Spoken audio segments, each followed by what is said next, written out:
ഞങ്ങളിപ്പോൾ ഐരാവതേശ്വര ക്ഷേത്രം കാണാൻ കുംഭകോണത്ത് ധാരാസുരത്തിലാണ്. ചോളന്മാരുടെ മൂന്നാമത്തെ ക്ഷേത്രമാണിത്. ആദ്യത്തേത് തഞ്ചാവൂരിലെ രാജരാജ ചോളൻ്റെ ബൃഹദീശ്വര ക്ഷേത്രമാണ്. രണ്ടാമത്തേത് രാജേന്ദ്ര ചോളൻ ഒന്ന് നിർമ്മിച്ച ഗംഗൈകൊണ്ട ചോളപുരവും മൂന്നാമത്തേത് 12-ാം നൂറ്റാണ്ടിൽ ചെറുമകൻ രാജരാജ ചോള രണ്ട് നിർമ്മിച്ച ഐരാവതേശ്വര ക്ഷേത്രവും. ഈ ക്ഷേത്രത്തിന് 880 വർഷത്തിലേറെ പഴക്കമുണ്ട്.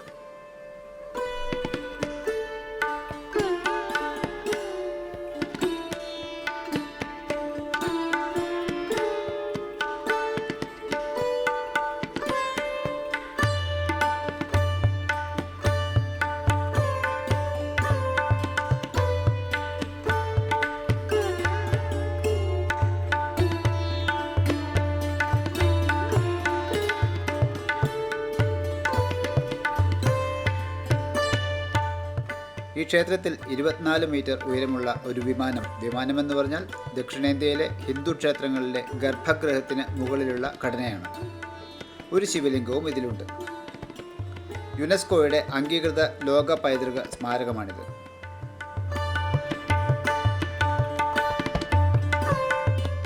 മറ്റ് 2 ക്ഷേത്രങ്ങളെ അപേക്ഷിച്ച് ഇവിടെയെല്ലാം ചെറുതാണ്. ഈ ക്ഷേത്രം അതിൻ്റെ ചെറിയ ശില്പങ്ങൾക്ക് പേരുകേട്ടതാണ്. അതിനാൽ ശില്പക്ഷേത്രം എന്ന് വിളിക്കപ്പെടുന്നു. മോഹൻലാലും ഭാനുപ്രിയയും ഒത്തുമുള്ള രാജശില്പി എന്ന മലയാള സിനിമയുടെ 75% ഇവിടെയാണ് ചിത്രീകരിച്ചത്.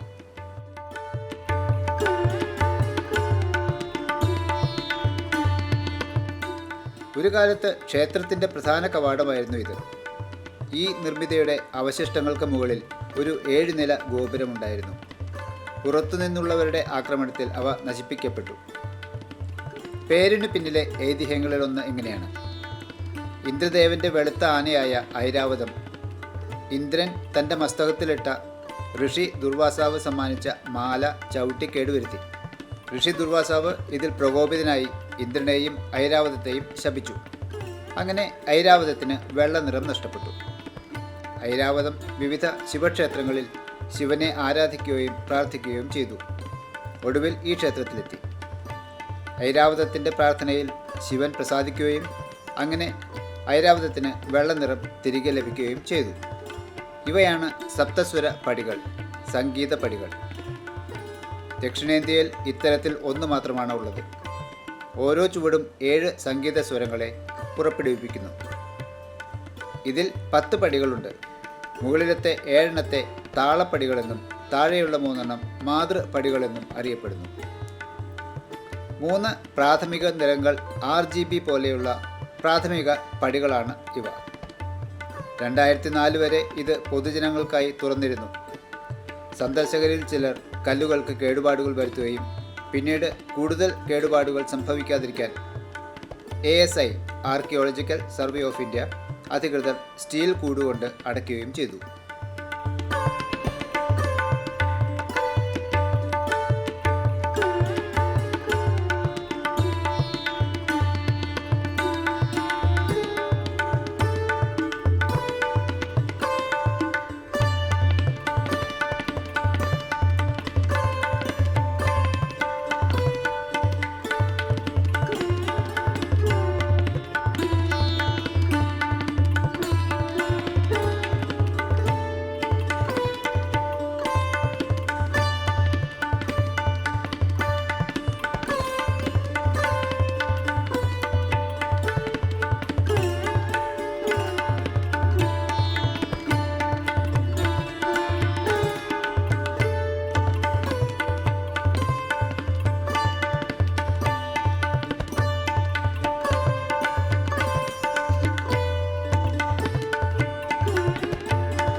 ഈ ഭാഗം ഒരു രഥം പോലെ കാണപ്പെടുന്നു.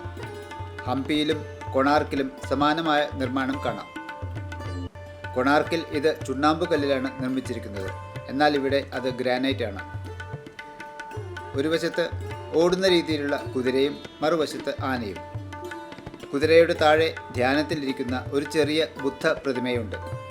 ചോളന്മാർ ശിവനെ മാത്രമേ ആരാധിച്ചിരുന്നുള്ളൂവെങ്കിലും മറ്റ് ദൈവങ്ങളെയും ബഹുമാനിച്ചിരുന്നുവെന്ന് ഇത് കാണിക്കുന്നു.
ഈ ക്ഷേത്രത്തിൻ്റെ നട്ടെല്ലായ ഒരു പ്രധാന ഹാളാണിത്. പ്രധാനപ്പെട്ട എല്ലാ ശില്പങ്ങളും ഈ ഹാളിലാണ്. സ്വസ്തി ശ്രീ രാജ ഗംഭീര തിരുമണ്ഡപം എന്നാണ് ഇതിൻ്റെ പേര്. ഇതിന് 108 തൂണുകൾ മാത്രമാണുള്ളത്. ഓരോ തൂണും ഭരതനാട്യത്തിലെ വ്യത്യസ്ത കരണങ്ങളെ, പോസ്ചറുകളെ ചിത്രീകരിക്കുന്നു.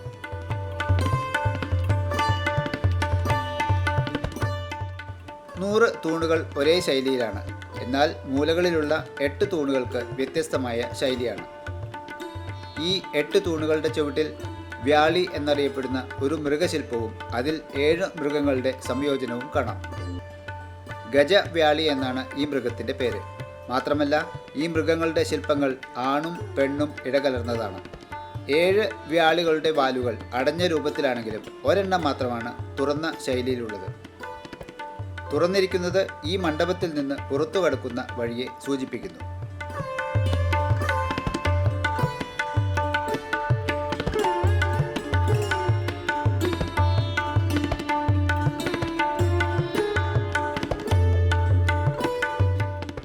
ഇതിന് ആണാടിൻ്റെ കൊമ്പുകൾ, പന്നിയുടെ ചെവികൾ, സിംഹത്തിൻ്റെ ശരീരം, ആനയുടെ തുമ്പിക്കൈയും കൊമ്പും, ചൈനീസ് ഡ്രാഗന്റെ കണ്ണുകളും മുഖവും, ഗരുഡൻ്റെ നഖങ്ങൾ, കാളയുടെ വാൽ എന്നിവയുമുണ്ട്. ഈ തൂണുകളിൽ ശിവന്റെയും പാർവതിയുടെയും വിവാഹം കാണിക്കുന്ന ശില്പങ്ങൾ കാണാം. ശിവപാർവതി വിവാഹ ആൽബം എന്നാണ് ഇത് അറിയപ്പെടുന്നത്. ശിവനെ വിവാഹം കഴിക്കാനുള്ള പാർവതിയുടെ അഭ്യർത്ഥന മുതൽ വിവാഹവും സ്വീകരണവും വരെയുള്ള മുഴുവൻ കഥയും ചിത്രീകരിച്ചിരിക്കുന്നു. ഈ മണ്ഡപത്തിൻ്റെ മേൽത്തട്ട്, തൂണുകൾ എന്നിവയിൽ വ്യത്യസ്ത നൃത്തരൂപങ്ങൾ കാണിക്കുന്ന വിവിധ ശില്പങ്ങൾ ചിത്രീകരിച്ചിരിക്കുന്നു. തൂണുകളിൽ ഭൂരിഭാഗവും ട്രിച്ചിയിൽ നിന്നുള്ള വൈറ്റ് ഗ്രാനൈറ്റും കുറച്ച് ആന്ധ്ര, കർണാടക എന്നിവിടങ്ങളിൽ നിന്നുള്ള ബസാൾട്ടുമാണ്, അതായത് കറുത്ത കല്ലുമാണ്. തൂണിനടുത്തുള്ള വൃത്താകൃതിയിലുള്ള സാധനം മണ്ഡപം കത്തിക്കാനുള്ള വിളക്കായിരുന്നു. അവർ വൃത്താകൃതിയിലുള്ള ഭാഗത്തിനുള്ളിൽ വെള്ളം നിറയ്ക്കുകയും വൃത്തത്തിൻ്റെ മധ്യത്തിൽ ഒരു ചെറിയ എണ്ണവിളക്ക് വയ്ക്കുകയും ചെയ്തു. ജലത്തിൽ നിന്ന് പ്രതിഫലിക്കുന്ന പ്രകാശം നല്ല വെളിച്ചത്തിന് പര്യാപ്തമായിരുന്നു.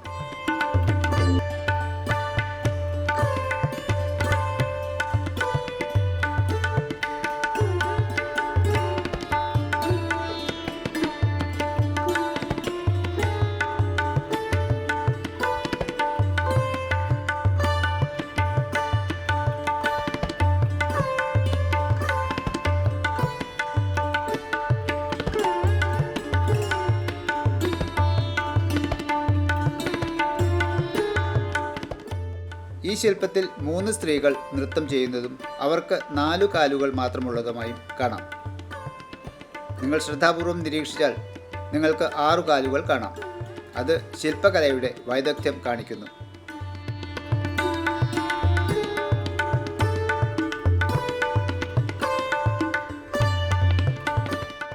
രാമായണത്തിൻ്റെയും മഹാഭാരതത്തിൻ്റെയും ശില്പങ്ങളും ഈ മണ്ഡപത്തിൽ കാണാം. ജീവിച്ചിരിക്കുമ്പോൾ തന്നെ ഭഗവാൻ ശിവന് കണ്ണു നൽകിയ ഭക്ത കണ്ണപ്പയുടെ പ്രതിമ കാണാം. കാളഹസ്തിക്കടുത്തുള്ള ഒരു വനത്തിൽ താമസിച്ചിരുന്ന ഒരു ഗോത്രവർഗ്ഗക്കാരനായിരുന്നു കണ്ണപ്പ. എല്ലാ ദിവസവും അദ്ദേഹം ശിവനെ ആരാധിക്കുകയും വേട്ടയാടുകയും ചെയ്തു വന്നു. ശിവൻ കണ്ണപ്പൻ്റെ പ്രാർത്ഥനയിലുള്ള ശ്രദ്ധ പരീക്ഷിക്കാൻ ആഗ്രഹിച്ചു. അതിനാൽ ഒരു ദിവസം പ്രാർത്ഥന നടത്തുമ്പോൾ ശിവലിംഗത്തിൻ്റെ ഒരു കണ്ണിൽ നിന്ന് രക്തസ്രാവം വന്നു. രക്തസ്രാവം തടയാൻ കണ്ണപ്പ പരമാവധി ശ്രമിച്ചെങ്കിലും വിജയിച്ചില്ല. ഒടുവിൽ തൻ്റെ ഒരു കണ്ണ് പറിച്ചെടുത്ത് ചോരയൊലിക്കുന്ന ശിവന്റെ കണ്ണിൽ വച്ചപ്പോൾ രക്തസ്രാവം നിന്നു. കൈകളിൽ വീണ പിടിക്കാത്ത സരസ്വതി പ്രതിമയാണിത്. പത്മാസനത്തിലിരുന്ന് ധ്യാനിക്കുന്നതായി ദേവിയെ കാണിക്കുന്നു. യോഗ സരസ്വതി എന്നാണ് ദേവിയുടെ പേര്. ദേവിക്ക് 4 കൈകളുണ്ട്. നിങ്ങൾക്ക് കാണാം, ഒരു കൈയിൽ രുദ്രാക്ഷമാലയും മറ്റൊന്നിൽ കലശവും. മൂന്നാമത്തേത് ചിന്മുദ്ര, അറിവിൻ്റെ പ്രതീകം കാണിക്കുന്നു. 4ാമത്തെ കൈയിൽ ദേവി വിശുദ്ധ വേദഗ്രന്ഥവും പിടിച്ചിരിക്കുന്നു. ദേവിക്ക് 3 കണ്ണുകളുണ്ട്. 3ാമത്തെ കണ്ണ് ദേവി വിദ്യയുടെ ദേവതയാണെന്ന് സൂചിപ്പിക്കുന്നു. ദേവിയുടെ വിരലിൽ ഒരു മോതിരവും ശരീരത്തിൽ ഒരു പൂണൂലും ഉണ്ട്. ദേവിക്ക് 6 മടക്കുള്ള വയറുണ്ട്.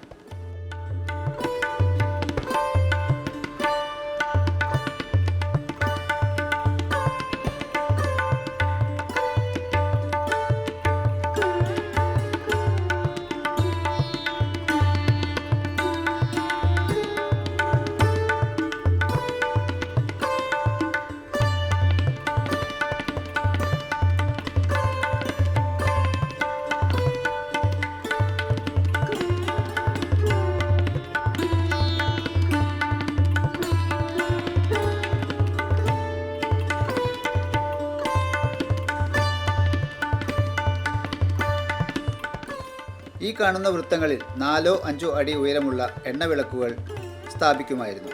മികച്ച പ്രതിഫലനത്തിനും വെളിച്ചത്തിനുമായി ദീർഘചതുരാകൃതിയിലുള്ള സ്ഥലത്ത് വെള്ളം നിറയ്ക്കുമായിരുന്നു.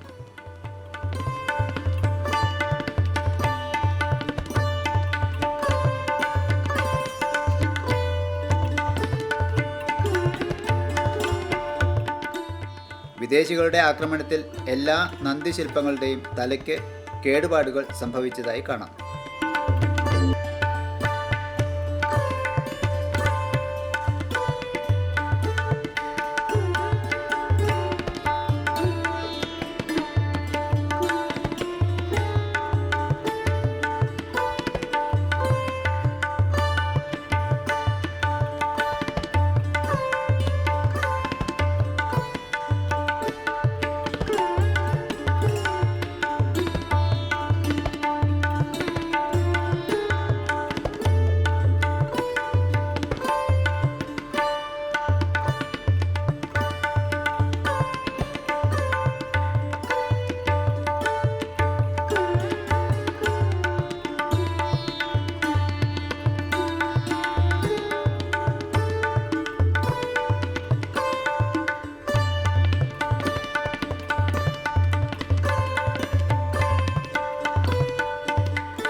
സ്വാഭാവിക പ്രസവ പ്രക്രിയയും അതും നിൽക്കുന്ന നിലയിലുള്ള പ്രസവവും ഈ ശില്പത്തിൽ ചിത്രീകരിച്ചിരിക്കുന്നു.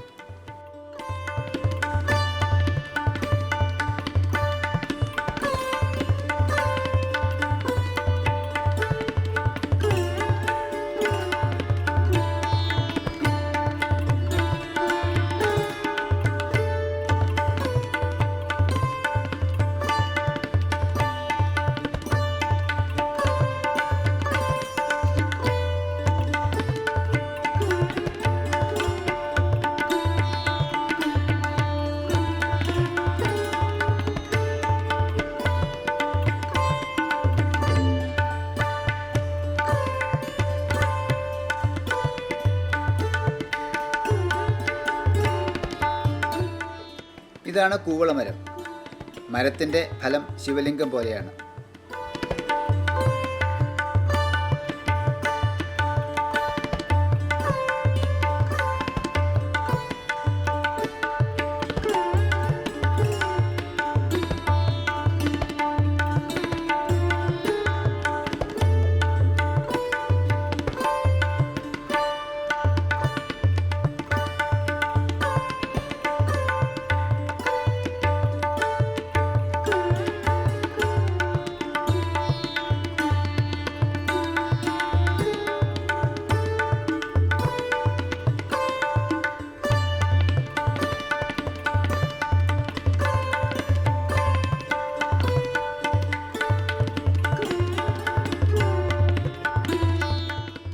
ക്ഷേത്രശില്പങ്ങളിൽ പ്രധാനമായ ഒന്നാണിത്.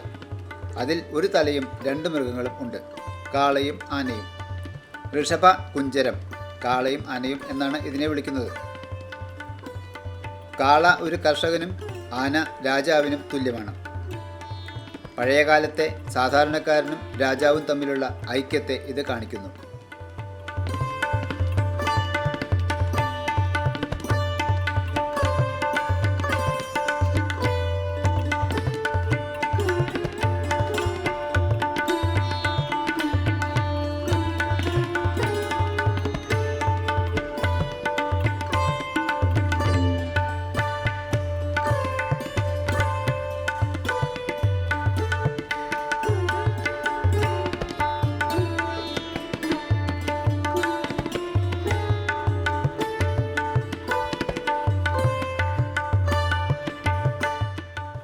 ഈ ക്ഷേത്രയാത്ര നിങ്ങൾ ആസ്വദിച്ചു എന്ന് കരുതുന്നു.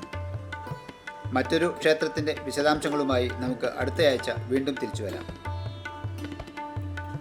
യൂട്യൂബിൽ വീഡിയോ കണ്ടതിന് ശേഷം ലൈക്ക് ചെയ്യുക, നിങ്ങളുടെ അഭിപ്രായങ്ങൾ എഴുതുക, നിങ്ങളുടെ കോൺടാക്റ്റുകളുമായി വീഡിയോ ലിങ്ക് പങ്കിടുക.